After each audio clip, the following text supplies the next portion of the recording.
अपना विश्वसनीय news channel राष्ट्रीय नवाचार। देवास स्टेशन रोड पे जो कब्रिस्तान है उसको लेकर के क्या विवाद है, और आज वर्तमान में जो शब रात का त्यौहार है उसको लेकर के प्रशासन द्वारा क्या आपको सुविधा उपलब्ध कराई गई, और वैकल्पिक रास्ते को लेकर जो कल विवाद हुआ था उस पर आपकी क्या प्रतिक्रिया है? हाँ, सबसे पहला तो ये है कि जो कब्रिस्तान का विवाद है ये कोई काफ़ी पुराना नहीं है, केवल 2012 में पहली बार आया था ये। वहाँ पे एक पत्रकार महोदय का थोड़ा सा मकान था, वो अतिक्रमण था, वो कुछ गलत फहमियाँ पैदा करता था कि 84 नंबर पर मरघट है, और उसकी वजह से थोड़ा सा विवाद ये चालू हुआ था 2012 में। एक्चुअली क्या, कब्रिस्तान के जो कागज़ हैं 1970 से ही 83, 84, 85 3 सर्वे नंबर है, और इनका रकबा है 17,903 वर्ग मीटर, और ये सार्वजनिक कब्रिस्तान है। और हमारे कुछ मित्र कहते हैं कि जो है 83 नंबर किश्तरों का कब्रिस्तान है।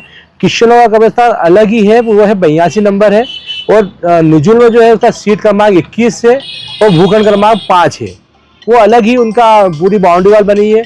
उनका 83 नंबर से कोई लेना देना नहीं है।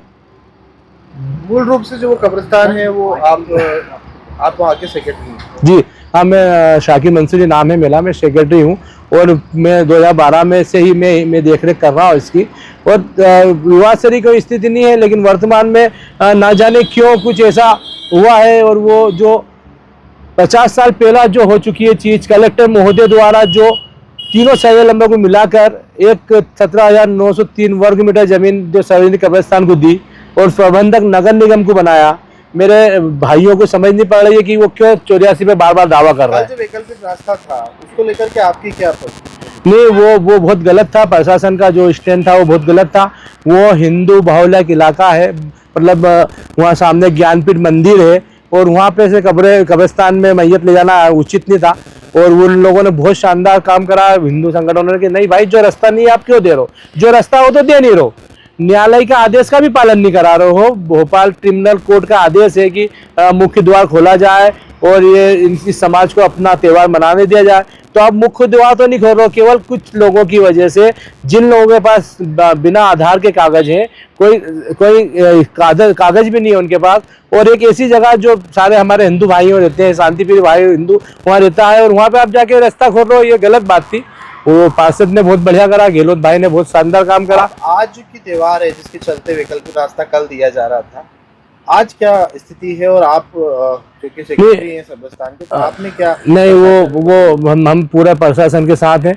प्रशासन मदद कर रहा है समाज की, कोई प्रॉब्लम नहीं है। मैं प्रशासन की मदद समझ नहीं पा रहा हूँ। प्रशासन एक तरफ तो हमें वैकल्पिक रास्ते के लिए कोशिश कर रहा है, रात रात भर जाग रहा है कि हम इधर से दीवार तोड़ के आपको अंदर ले लेते हैं। हम वो एक छोटी सी गली है मस्जिद जहाँ पे जाने का रास्ता भी नहीं है सही साथ, वहाँ से आपको अंदर ले लेते हैं कि भाई आप, मतलब प्रशासन मेहनत कर रहा है, लेकिन आसपास मतलब ये समझ लो कि हमारे घर में हमें चोरी से अंदर ले जाना चाहता है। भाई आज 100 साल से अधिक से वो कब्रिस्तान है, तो वो सामने से ले जाने में क्यों डर रहा है? आपकी मांग मुख्य रास्ते को लेकर? हाँ भाई, सीधी सी बात है कि अब हमारा आज 100 साल से अधिक से वहाँ पे कब्रिस्तान है, 50 साल से शासन के कागज है, हमारे घर के कोई कागज नहीं है। हम कोई वो बात नहीं कर रहे हैं, सब कागज हमारे शासन द्वारा ही है, और निजुल विभाग के और राजस्व के कागज है। भाई मेरे कोई घर के तो कोई कागज है नहीं, वो प्रशासन उसकी अच्छे से जांच कर लेता। 2012 में सेम पोजीशन हुई थी, और ये जो 84 नंबर पे आज ये दावा वाल्मीकि समाज कर रहा है, 2012 में नाथ समुदाय ने इस पे ये करा था दावा, और इसका बाकायदा केस चला था, और न्यायालय ने, एसडीएम कोर्ट ने इनका दावा खारिज करा। और 2012 में भी जो एसडीएम साहब ने 84 नंबर पे कब्रिस्तान लिखा है, तो कोई उन्हें, एसडीएम साहब ने कोई आदेश नहीं करे। एसडीएम साहब ने तो 1970 के कलेक्टर के जो आदेश था उसका पालन करा, इंद्रानी दुरुस्त करा भाई के कलेक्टर महोदय ने। मंसूर जी, आज जो त्यौहार है वो सबसे महत्वपूर्ण विषय है, और चूंकि 144 लगी हुई है, तो ऐसे में आप आपके समाजजन या कब्रिस्तान संबंधित जुड़े हुए त्यौहार मनाने के विषय पे क्या बात? भाई हम तो कुर्बानी का जज्बा लेके आए हैं। हम भाई घर में बैठे हैं कि भाई अब प्रशासन जाने नहीं दे रहा है, प्रशासन हट कर रहा है, न्यायालय का आदेश नहीं मान रहा है, तो फिर कोई मतलब नहीं अपन वहाँ जाके कुछ उत्तापा करें। वो अपन, हम उन लोगों के पक्ष नहीं, हम झगड़ने वाले लोग हैं नहीं। हम तो ठीक है, हम हमें जो हमारे धर्म के हिसाब से जो होता है न्याज फातिहा होती है, हम वो घर पे बैठ के कर देंगे, है ना। जो फूल वगैरह चढ़ाना हम घर से ही कर लेंगे, हम कोई वो नहीं करेंगे। कोई जो प्रशासन की इच्छा हो, प्रशासन अगर चाहे तो कर सकता है। वे ऐसी कोई वो नहीं है। मानवता के हिसाब से सामने वाले जो हिंदू पक्ष है, मैं उनसे भी निवेदन कर रहा था। मैंने उनसे सुबह भी सारे प्रशासन के सामने हाथ जोड़ के निवेदन करा कि देखो भाई, ये साल में एक बार त्यौहार आता है और बड़े बुजुर्ग मुर्दों वो है त्यौहार, ये आपसे हाथ जोड़ के प्रार्थना है, गुजारिश है कि भैया शाम को 5 बजे दरवाजा खोल दे और सुबह 5 बजे बंद कर दे। हमारा तो बस इतना सा काम है कि भाई कब्र पे जाके थोड़ा सा देख लेंगे। मतलब तो आप अपने घरों पे ही हाँ, फिर अब हमने इनका जानकारी दे हमारा निवेदन उनने भी नहीं माना और शासन भी हमारा साथ नहीं दे रहा है। अब शासन की मजबूरी शासन जाने, मैं उसमें नहीं कह पाऊंगा, लेकिन न्यायालय का आदेश शासन पालन नहीं करा पा रहा है, ये अपने आप में एक आश्चर्य की चीज है। क्या नाम है आपका? हाँ, मेरा नाम शाकिर मंसूरी है, कब्रिस्तान सेक्रेटरी हूँ मैं, देवास। सर, कब्रिस्तान और शमशान का जो विवादित मामला अभी चल रहा है देवास में, कल हिंदू रहवासियों का जो विरोध था, सर क्या कुछ मामला है सर, जानना चाहेंगे। मामला ये है कि एक देवास प्रॉपर कस्बे के खसरा नंबर 83, 84 और 85 का यह विवादित मामला है। जो हमारा मूल खसरा नंबर 84 है वो मिसल में यानी कि ओल्ड रिकॉर्ड्स में मरघट के रूप में दर्ज है। इसके अलावा जो हमारा 85 नंबर है वो मूल रूप से कब्रिस्तान के रूप से ही दर्ज है, लेकिन पूर्व में 1970s में कुछ ऑर्डर्स हुए जिसकी वजह से सभी ये नंबर्स कब्रिस्तान बन गए। तब से ये विवाद चला आ रहा है।